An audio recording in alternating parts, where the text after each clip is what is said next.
সবাইকে অনেক কিছু বলার ছিল, কিন্তু সময় নেই আমার কাছে, তাই শর্টকাটে বলে যাচ্ছি। আম্মু, খুব ভালোবাসি তোমায় আম্মু। জীবনে যদি কাউকে সত্যিকারভাবে ভালোবাসি, তাহলে তাদের মধ্যে তুমিই প্রথম।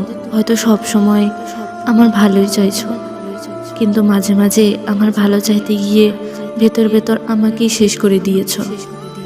আচ্ছা আম্মু, ওই পারে তো আমাকে কেউ খাওয়াই দেবে না, তাই না আম্মু?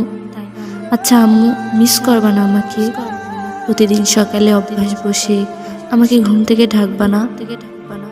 ঘরে কিছু পড়ে যাওয়ার শব্দ পেলে বলবা না, কি ভাঙলি?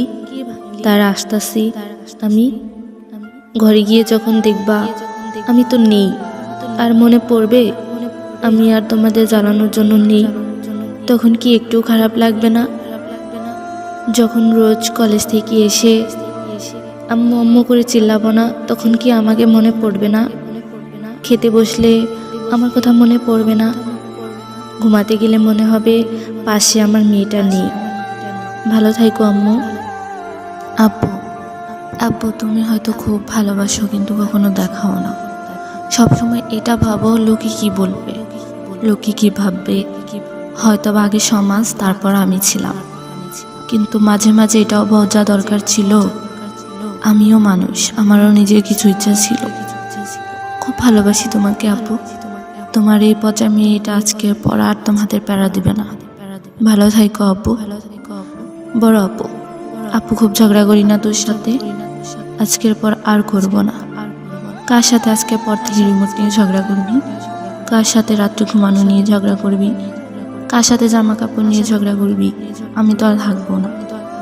তোর বিয়ে খাওয়ার তো খুব ইচ্ছে ছিল, বিয়েটা তাড়াতাড়ি করে নে। ওই আমি তো ভুলে গেছি, তোর মতো পেতনিকে বিয়ে করবে কি? ঝগড়াইটা মহিলা। যাই হোক, বিয়ে কর। আমি মরার পর ভূত হয়ে ভাইয়াকে জ্বালাবো। তুই কি মিস করবি আমাকে আপ্পি? ভালো থাকিস আপ্পি।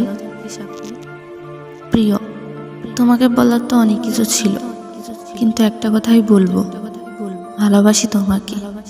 তোমার থেকে জীবনে যাই পেয়েছি সেটা খুব মূল্যবান ছিল। সেটা হোক ভালোবাসা বা হোক সেটা হোক ভালো। জীবনে খুব হ্যাপি থাইকো, ভালো থাইকো জান। কে রাখে কার খোঁজ, নতুন পেলে সবাই নিখোঁজ। আম্মু, আমি না হাতে শিরাটা কেটে ফেলছি, খুব ব্যথা করতেছে আম্মু।